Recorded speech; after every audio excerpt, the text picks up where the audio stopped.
Everyone, मैं अतुल खंडेलवाल आप सभी का मैं स्वागत करता हूं। आप सभी को मेरा नमस्कार। मित्रों, आज मैं बाप बेटे की एक कहानी लेकर आया हूं जो हर बाप बेटे के बीच में होती है। एक समय की बात है, एक गांव में मूर्तिकार रहता था। वह बहुत मेहनती और काम के प्रति समर्पित था। वह बहुत अच्छी मूर्तियां बनाया करता था। वह इस काम से बहुत अच्छे पैसे कमाता था। उसका एक बेटा हुआ। उस बच्चे ने बचपन से ही मूर्तियां बनानी शुरू कर दी और बेटा भी बहुत सुंदर और अच्छी मूर्तियां बना लेता था। बाप अपने बेटे की कामयाबी पर बहुत खुश होता था, लेकिन वह अपने बेटे की मूर्तियों में कोई ना कोई कमी हर बार निकाल देता था। वह कहता था, तुमने बहुत अच्छा किया, लेकिन अगली बार इस कमी को दूर करने की कोशिश करना। बेटा भी कोई शिकायत नहीं करता था। वह बाप की सलाह पर अमल करते हुए मूर्तियों को और बेहतर बनाता रहा और इस लगातार सुधार की वजह से बेटे की मूर्तियां दिन प्रतिदिन बहुत अच्छी बनने लगी, सुंदर बनने लगी। और एक दिन ऐसा आया कि उसकी मूर्तियां बाप से अच्छी बनने लगी और लोग बेटे की मूर्तियों को ज़्यादा पैसा देकर खरीदने लगे, जबकि बाप की मूर्तियां पहले से कम कीमत पर बिकने लगी। अब भी बाप बेटे की मूर्तियों में कोई ना कोई कमी निकाल ही रहा था। एक समय ऐसा आया कि बेटे के सब्र ने जवाब दे दिया और बाप ने जब कमियां निकाली तो बेटा बोला कि आप तो ऐसे कहते हैं जैसे आप बहुत बड़े मूर्तिकार हैं। अगर आपको इतनी समझ होती तो आपकी मूर्तियां इतनी कम कीमत पर नहीं बिकती। मुझे नहीं लगता आपकी सलाह लेने की जरूरत है। बाप ने ये बेटे की बात सुनी तो वह अपने बेटे के में कमियां निकालना और उसको सलाह देना बंद कर दिया।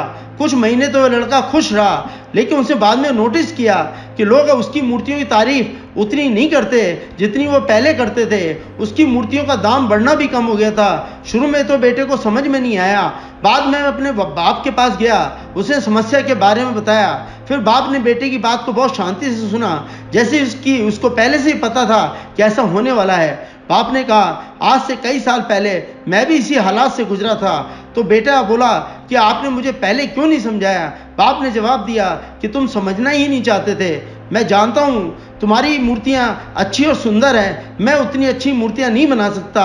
और ये भी हो सकता है कि मूर्तियों के बारे में मेरी सलाह गलत हो, और ऐसा भी नहीं कि मेरी सलाह की वजह से तुम्हारी मूर्तियाँ बेहतर बनी हो।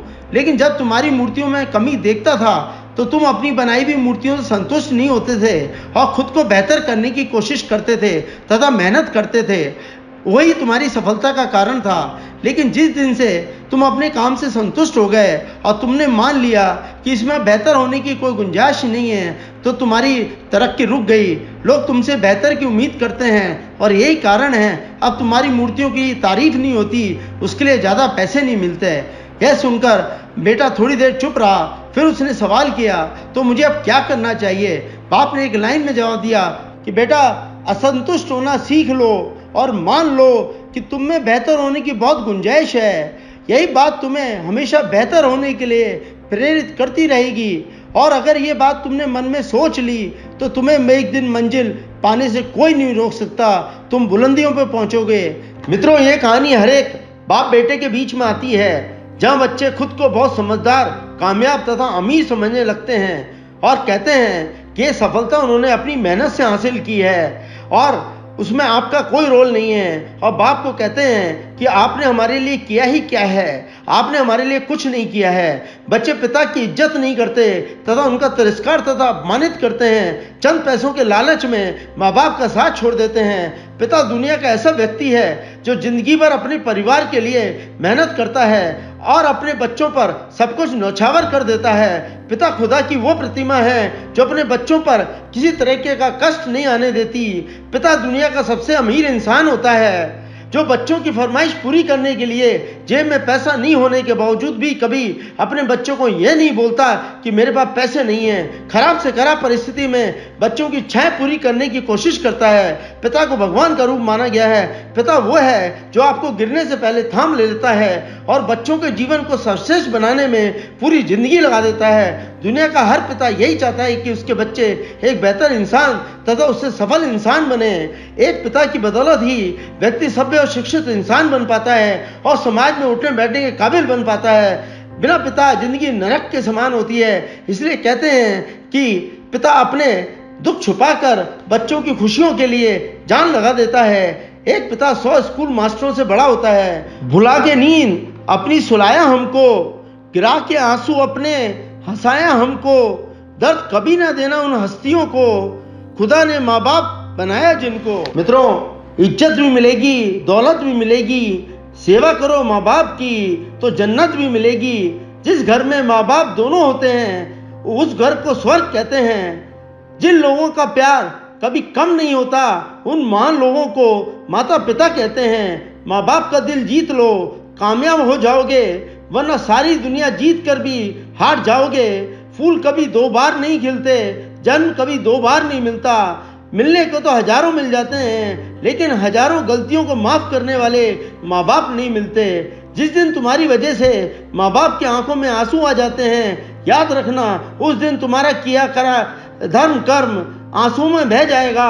माँ बाप के बिना हर चीज कोरी है। दुनिया का सबसे सुंदर संगीत माँ की लोरी है। अंत में कहना चाहता हूँ, उस इंसान से दोस्ती मत करो जो अपने माता पिता से ऊंची आवाज में बात करता है, क्योंकि जो अपने माँ बाप की इज्जत नहीं कर सकता वो आपकी क्या इज्जत करेगा। जब माँ छोड़कर जाती है तब दुनिया में दुआ देने वाला कोई नहीं होता, और जब पिता छोड़कर जाता है तब हौसला देने वाला कोई नहीं होता। इस दुनिया में स्वार्थ के बिना सिर्फ अपने माँ बाप ही प्यार कर सकते हैं। मित्रों, मेरे मन की भावनाओं को मैंने आपके सामने प्रस्तुत किया है। उम्मीद है आप सबको अच्छा लगा होगा। दोस्तों, ये बात बिल्कुल सही है कि माता पिता जैसा कोई साथी नहीं और माता पिता जैसा कोई गुरु नहीं। हम अक्सर अपने विचारों को जनरेशन गैप का नाम देके अपने पेरेंट्स के विचारों को अनदेखा कर देते हैं, लेकिन ये समझना बहुत जरूरी है कि हमारे सबसे बड़े शुभचिंतक हमारे पेरेंट्स ही होते हैं, और वो हमेशा हमें सही राह ही दिखाएंगे। अपने थॉट्स को उनकी आंखों से देखोगे तो एक अलग नजरिया दिखाई देगा। तो always love and respect your parents. उनके आशीर्वाद के बिना हर सफलता अधूरी है। आपको हमारा वीडियो अच्छा लगा हो तो प्लीज लाइक कीजिए, सब्सक्राइब कीजिए और शेयर कीजिए हमारे चैनल को। Thank you.